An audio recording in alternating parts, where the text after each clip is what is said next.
Good morning, and thank you very much for coming out on this bright Monday morning in Washington, D.C. My name is Ann Barker. I am the director of the National Biomarker Development Alliance. I'm also the co-director with Dr. Post and Dr. Vanderloo of the Complex Adaptive Systems Initiative at the Arizona State University and a professor there. I was formerly the deputy director of the National Cancer Institute before joining ASU. So I'm really pleased to have so many folks here this morning who helped to shape this initiative over the last 2 years.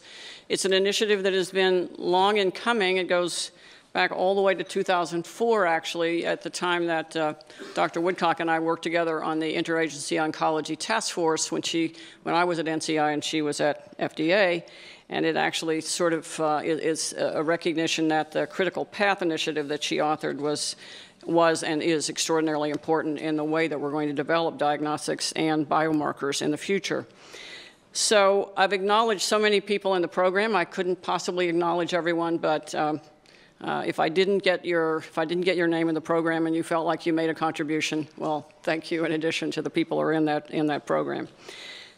So what is the NBDA? Well, we're going to call it NBDA, by the way. It has nothing to do with professional basketball, by the way. This is a new independent nonprofit established through the Research Collaboratory of Arizona State University.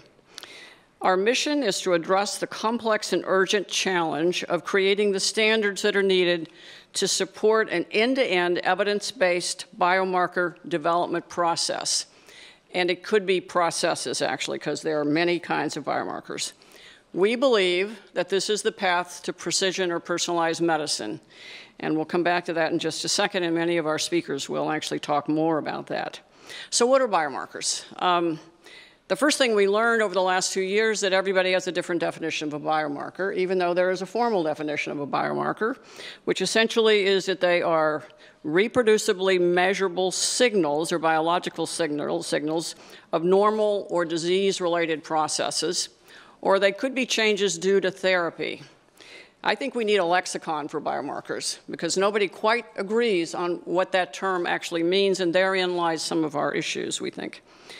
This is probably one of the most exciting areas in science today.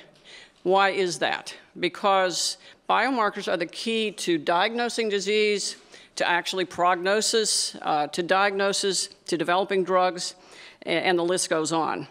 Biomarkers are very complex in the sense that there are many, many different kinds of biomarkers, as you'll hear this morning. And so to say the area is complex is a bit of an understatement. So do we have a lot of biomarkers today?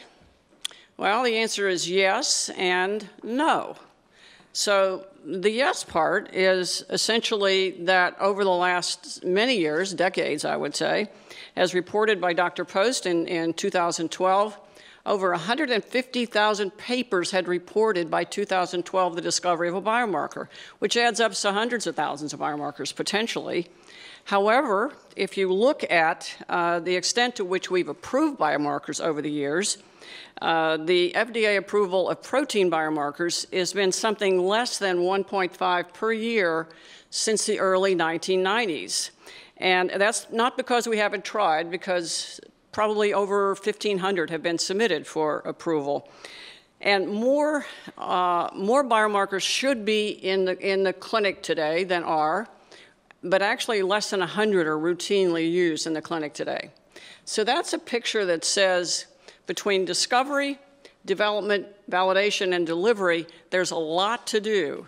This is a systems problem. We are not coming at it in an end-to-end systems approach, and that's what we're here to talk about. Most biomarkers fail in regulatory review. That's a fact. And if you think about what's coming, we could probably have another press conference and talk about the extent to which we're sequencing the human genome of disease today. Not just the human genome, but we're sequencing cancer patients in large numbers and certainly many other patients. That means that we're going to have hundreds of thousands of more biomarkers coming now, because that's going to come out of the data from programs like the Cancer Genome Atlas and other programs. So we have a lot of work to do here, and so the question is, what's the impact of all of the biomarkers that we're creating versus the biomarkers we're submitting versus the biomarkers that are failing. The problems are pretty profound. I mean, biomarker failure is affecting pretty much every aspect of medicine today. The issue of clinical trials failing is certainly impacted. The diagnostics industry, its development is pretty much stalled right now. Molecular diagnostics companies are not doing well. Small companies have a real tough time surviving.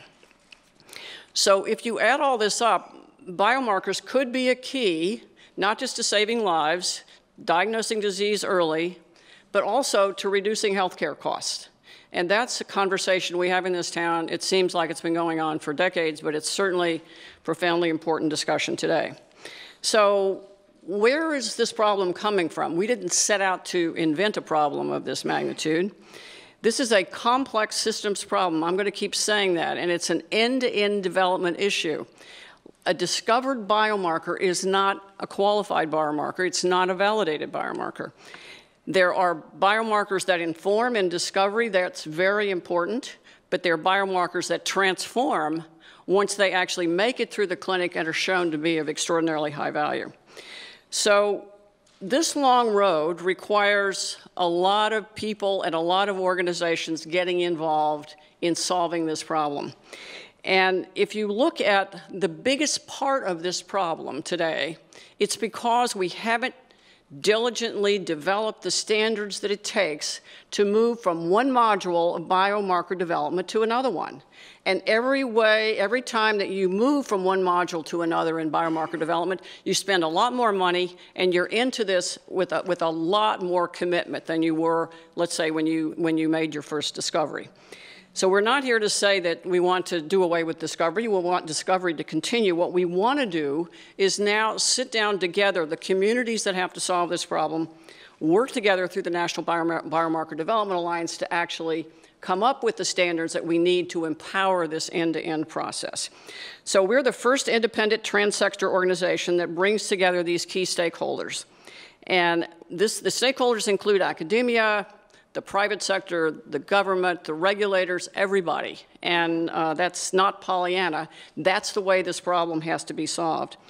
So NBDA's mission is just that, to develop the standards that really will empower end-to-end development of biomarker. Make it the systems problem that it really is, come up with a systems solution. So we're well underway with the NBDA. We've been working on this problem for the last couple of years with some real specificity.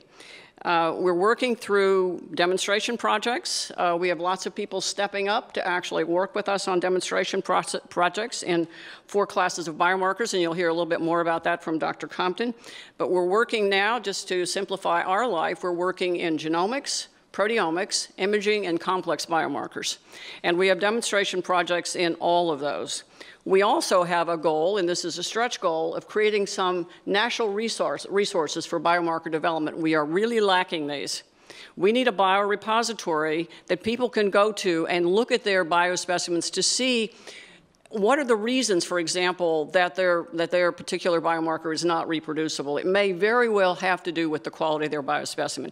But we don't have ways to go in and look now and compare in terms of the biorepositories we need. We also need a database of biomarkers. You have to rediscover every single time you think you found a biomarker. You have to go and search the literature, try to figure out what the earmarks of that biomarker are and where it might work. The other thing we want is to set up a network, and I'm hoping that some of you in this room today will join us in this, to reproduce some of the findings that really are going to be important in terms of the diseases that are so impacted by biomarkers, and that's nearly every disease. So the NBDA will be agnostic in terms of the diseases that we're going to take on. A lot of us came from the cancer world and are in the cancer world, but we welcome everyone from every disease because every disease is impacted by biomarkers. So we're here today because we are unwilling any longer to tolerate failure, and we shouldn't accept failure as a way of life. All the things that we're doing in biomarker science are value added. There's no doubt about that, and none of us are questioning that. It's not solving the problem. We have an organization now, the NBDA, that's dedicated to bringing the stakeholders together to actually create the solutions.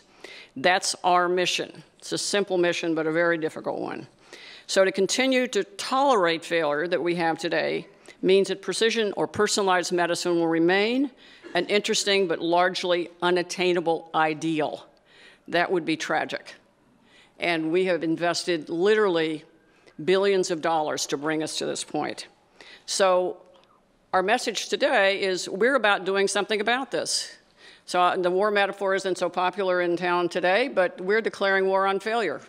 We're declaring war on failure of biomarkers. We're going to fix this problem. So join us in this effort. It's a very big tent, the NBDA. This is a war we can win.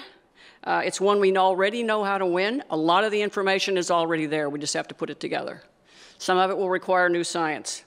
Some actually will be a matter of just bringing the right people together. So it's a marathon. It's not a sprint. We know that there's work to do here, and we're willing to put the time in. So to become a partner, a collaborator, a supporter, donate, share knowledge, whatever you want to do, but reach one of us today. And our website isn't quite up yet. It will be up in hopefully in a couple of weeks. But there will be ways to join us in these efforts and join us in actually solving this problem, certainly for the patients that are waiting, and they really deserve it.